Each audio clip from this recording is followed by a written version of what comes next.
All right, let's jump right into this explainer. Today, we're unpacking a really fascinating concept, the heart of generosity as a guide to spiritual growth. We're going to explore how we can totally reframe financial giving, taking it from this reluctant obligation that people often dread and turning it into a profound step-by-step practice for your own personal and spiritual development. So think about it. When you hand over a bill, what's actually happening in that moment? Are you just making a transaction, like paying some sort of spiritual membership fee?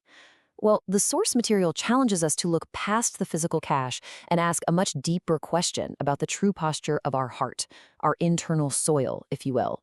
Because if you view giving purely as a transaction, you're entirely missing out on the incredible transformation that generosity is meant to cultivate inside of you. It's incredibly common to see people sitting there, holding their money, and just obsessing over the physical amount. They're calculating what they could have bought instead, or worse, they're just giving to compete with the person sitting next to them.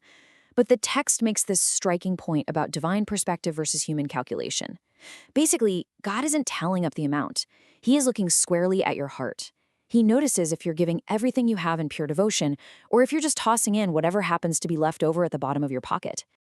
Now, language is a funny thing, and the word sacrifice is actually a fascinating example of this. Originally, it simply meant a gift, but over time, it's kind of morphed to imply something painful, something that inherently costs us. So, true giving, an offering of love, or a sacrifice of praise might cost us something in this modern sense, but the source insists it should never, ever be given out of forced obligation, or just to avoid conflict like, societal pressure or a nagging partner. And you can see the stark contrast between two very different types of givers right here.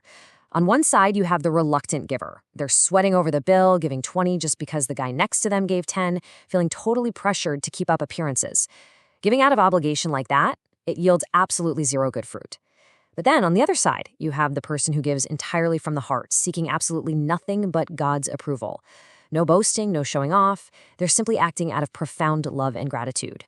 So this is where the practical reality really hits our daily lives, because there's this massive irony, a real cost to holding back. The text points out that those who tightly hoard their resources often find that what they supposedly saved gets quickly wiped out by sudden, frustrating expenses. All of a sudden, the car breaks down, a kid gets sick, or an unforeseen emergency drains the exact amount of money they thought they were protecting. By holding back without faith, it literally just slips right through their fingers. But conversely, look at the incredible shift when the heart is in the right place. Those who give joyfully, without treating their offering like some kind of cosmic vending machine, they see miraculous, tangible abundance. The source notes that for these generous givers, everyday household items mysteriously seem to last double or triple their normal lifespan. Their cars don't break down, their families walk in health, and miraculously, when the end of the month rolls around, they actually have money left over. It's like they step into this cycle of provision that totally defies basic math. Which brings us to a really powerful anchor in this spiritual guide, found in the book of Malachi. It's a famous verse, but check out the invitation embedded right in the middle of it. God actually invites believers to test him with their tithes.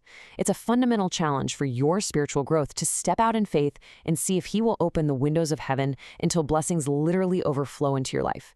It's this ancient promise that directly links spiritual trust with heavenly provision. Okay, but here is where we need to make a massive distinction. The text outlines a core theological principle taught by Abraham, Isaac, and Jacob. There's a fundamental difference between a tithe and an offering. The tithe brings a blessing that spills over. It acts as the foundation and guarantees protection. But it's the offering that truly acts as the catalyst to unlock massive abundance. So while they're absolutely complementary, they are definitely not the same thing. Because this offering is viewed as a spiritual seed, the source emphasizes a really beautiful practice. It suggests you should actually aim to offer more than you tithe, because God multiplies the seed you plant. This means intentionally choosing your absolute best. It's about reaching into your wallet and selecting the newest, crispest, most valuable bill you have in there, not as some strict legalistic rule, but as a deeply personal seed of pure, unadulterated gratitude. And of course, once you plant that seed, the agricultural work has really only just begun. Right, so notice the active process of cultivation happening here. You can't just drop a seed in the dirt and walk away, right? To truly use this as a guide for spiritual growth, you have to actively nurture it. After you plant your seed through an offering, you've got to water it with faith, fertilize it with prayer, and actively protect it. Generosity isn't a one-and-done deal. It's an ongoing agricultural process of the soul. And a huge part of that act of cultivation is protection, because there are serious threats lurking around your harvest. Just as the prophets Joel and Malachi warned, we have to fiercely guard our spiritual growth from specific biblical antagonists. The text names the locust, the sultan, the revolton, and the devourer. These represent the dark forces and those sudden, unexpected crises that actively seek to devour your hard-earned blessings. But by tithing and offering with a right heart, the text assures us that God Himself steps in to rebuke these devourers on our behalf. Now, you should definitely be prepared for some pushback from the world around you. I mean, have you ever noticed how society will harshly criticize someone for giving generously to a spiritual cause, yet they barely bat an eye at massive amounts of money wasted on fleeting entertainment or mundane luxuries? The text points out that the power of darkness simply wants to deny you the blessing that comes from generosity. So whatever you do, don't let worldly criticism or cynical noise uproot your spiritual seed. Ultimately, the text argues that God prospers you not for selfish hoarding, but to build your capacity. It's not so you can just sit on a giant mountain of wealth. True abundance means becoming a conduit for blessings, having enough to share with your siblings in need, to perform good deeds, and to demonstrate profound spiritual maturity.